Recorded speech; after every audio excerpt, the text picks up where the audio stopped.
Ons is in die tyd van die jaar waar ons weer dink aan die lyding en die vernedering van Christus. Hoe hy vrywilligheid sy hemelse heerlikheid na ons as mense gekom het om vir ons te ly en vir ons te sterwe. Weet jy, Filippense 2 vers 5 tot 8 beskryf dit vir ons met soveel sleutelfrases, dat dieselfde gesindheid nou in ons moet wees. Hy wat in die gestalte van God was, sy bestaan op godgelyke wyse nie beskou as iets waarin hy moes vasklem nie, maar hy het homself verneder.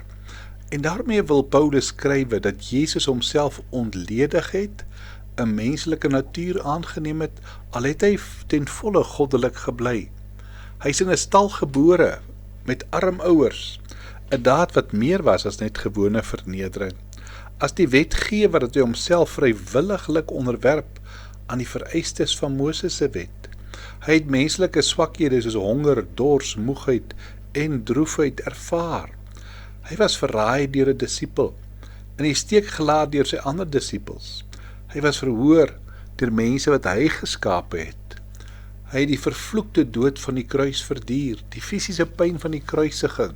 Hy het die gewig van God se toorn gedra. Sy vernedering het voortgeduur, terwyl hy nie dood was, tot by sy opstanding op die 3de dag. Want dit was nodig vir Christus om as dienaar van God die ergste van vernedering te ervaar, sodat hy 'n simpatieke hoëpriester kan wees, wat menslike lyding en versoekings verstaan. C.S. Lewis het hierdie lyding en vernedering met die beeld van 'n diepsee duiker probeer verduidelik. Hy het gesê, verbeel jou 'n wêreld wat afgesak het na die bodem van 'n donker troebel oseaan. Dis nou vasgevang in sluik, modder en sluk van verval.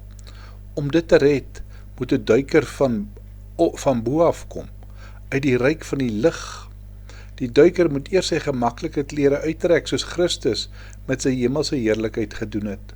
Hy duik dan met 'n plons in die koue water van die dieptes in. Soos hy afdaal, verloor hy die kleur en warmte van die son. Hy betree 'n gebied van die dood, daar waar die druk geweldig is, waar die duisternis oorweldigend is. Net so het Christus die menslike bestaan as 'n hulpelose baba ingekom, om uiteindelik die swart koue water van die dood aan die kruis te verduur. Maar hy het nie by die kruis gebly nie. Hy reik in die modder in om die kosbare mensdom te soek en te vind. Met longe wat amper bars, skop hy terug na die oppervlakte. Hy breek deur die water in die lig, bring daar die prys met hom saam, 'n mensdom wat aan hom behoort, albei getransformeer deur die lig. Hieruit sien ons dat Christus se vernedering nie 'n teken van swakheid was nie, maar 'n funksionele noodsaaklikheid. Net soos 'n duiker moet duik en soek, moes Christus onder die gewig van die menslike sonde en dood inkom, om dit van ons skouers af te lig en ons terug te bring na daardie beeld van God.